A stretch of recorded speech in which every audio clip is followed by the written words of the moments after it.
En fait, bah, Sardoche, un jour, on en parlera. Sardoche, un jour, je vous parlerai. Parce que moi, en fait, pour être tout à fait honnête, en 2017-2018, mes top influenceurs, c'est Raptor et Sardoche.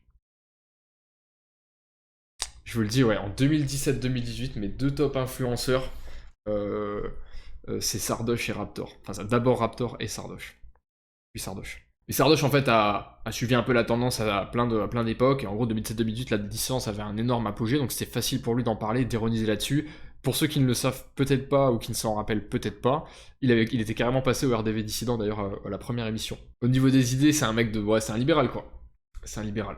Mais en fait, on s'en fout un peu, c'est pas vraiment ça qui m'intéresse chez lui. Et le moment où politiquement il m'intéressait, voilà, c'était à l'époque, et j'ai accepté que ce sera plus jamais le cas, et c'est comme ça. Mais en 2017-2018, il était vraiment marrant. C'était beaucoup plus surfeur, pour ceux qui s'en souviennent. La photo et comprendre l'Empire, voilà, notamment, c'était très très drôle. Mais film, c'était toute une époque. Pour ceux qui ont connu cette époque-là, moi pour moi, je l'ai toujours dit, alors que le prime pour moi de Sardoche, c'était ouais, de 2017 à 2019. Je pense vraiment que c'était vraiment son prime. C'est trop drôle.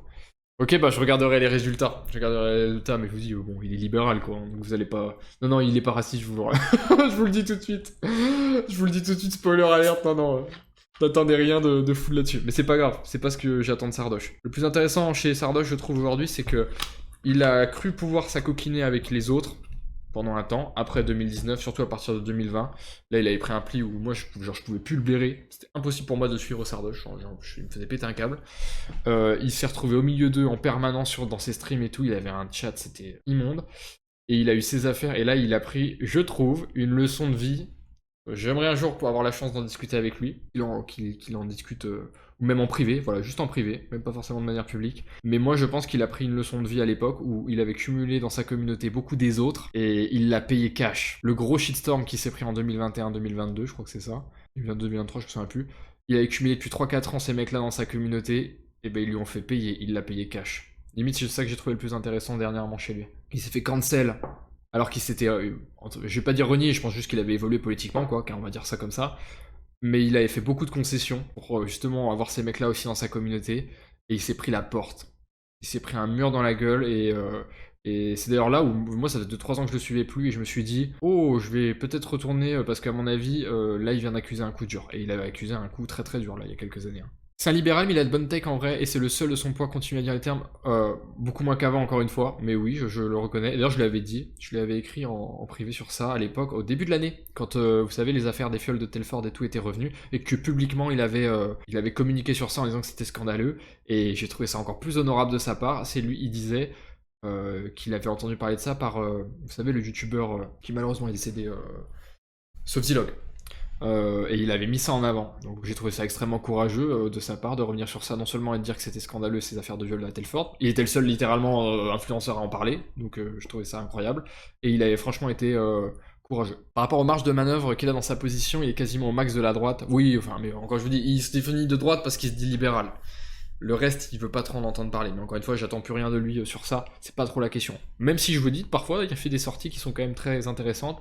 Et je pense que d'ailleurs, il faut le remercier et le soutenir parce qu'il se tape tous les autres à chaque fois dans ses commentaires. Et ça doit être quelque chose. Du coup, tu jouais quoi sur LoL? Les gars, je ne jouais pas. Enfin, j'ai joué à LoL par le passé. J'ai joué Jungle. Mais ça date d'il y a très longtemps. J'ai toujours préféré regarder. C'est quoi à dire LoL, je pense que je suis vraiment pas fait pour jouer à ce jeu-là. Et visiblement, je pense que j'ai eu raison, vu ce que, comme c'est ultra toxique comme jeu. Mais j'aime bien regarder.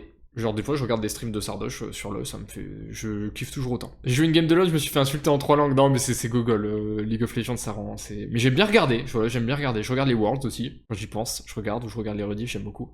Sardoche c'est comme ça, ouais. Sardoche c'est comme ça, c'est pour ça que je dis, politiquement c'est difficile d'en attendre grand chose. Encore une fois je vous dis, des fois il communique comme il faut. Il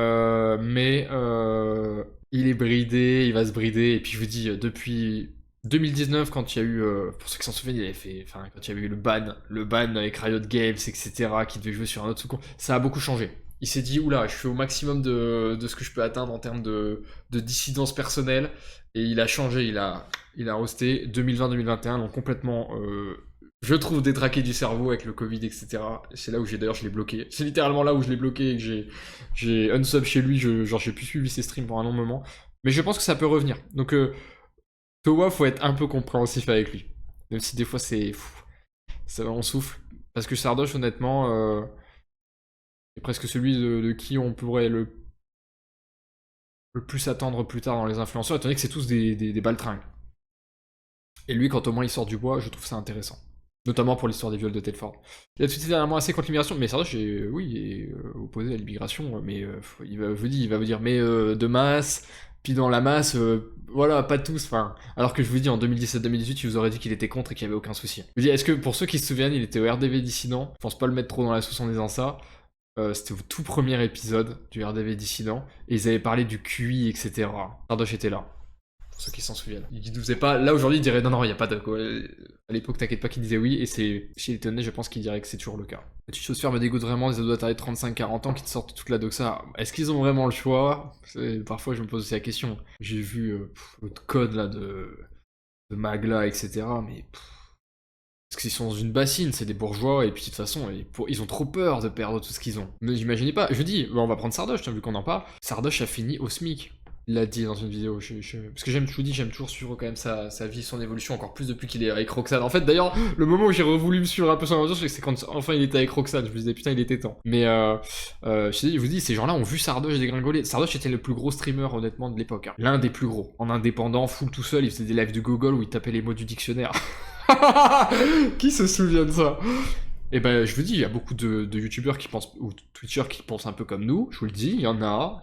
Évident, je crois que Raptor avait pas mal communiqué sur ça. Je vous dis, il y en a clairement, je vous le dis, ils pensent un peu comme nous, je vous le dis, il n'y a aucun doute possible. Mais ils ont vu Sardoche quand il s'est fait crucifier pour son affaire, ils ont vu l'un des mecs les plus hauts finir au plus bas. C'est une douche froide hein, pour ces gars-là. Pour eux, c'est la mort, ils ont vu la mort en face hein, au travers de Sardoche. Hein. Ils se sont dit, bah, jamais de la vie on va sortir du bois, nous. Ça, faut l'avoir en tête. La Sainte Carte. Bah, je vous dis, à l'époque, Sardoche, il parlait de la Sainte Carte, il n'y a pas de doute possible. Hein, il était très à l'aise avec Raptor, il était très très à l'aise chez lui. C'était cool d'ailleurs, cette première émission. Très très cool, franchement, putain. Bah, pour l'instant, c'est simple. Actuellement, c'est toujours le RDV Tidon est toujours la plus grosse émission politique de notre bord, qui ait jamais existé, pour l'instant. J'espère que Victoire Française, un jour, réussira à égaler tout ça. On verra.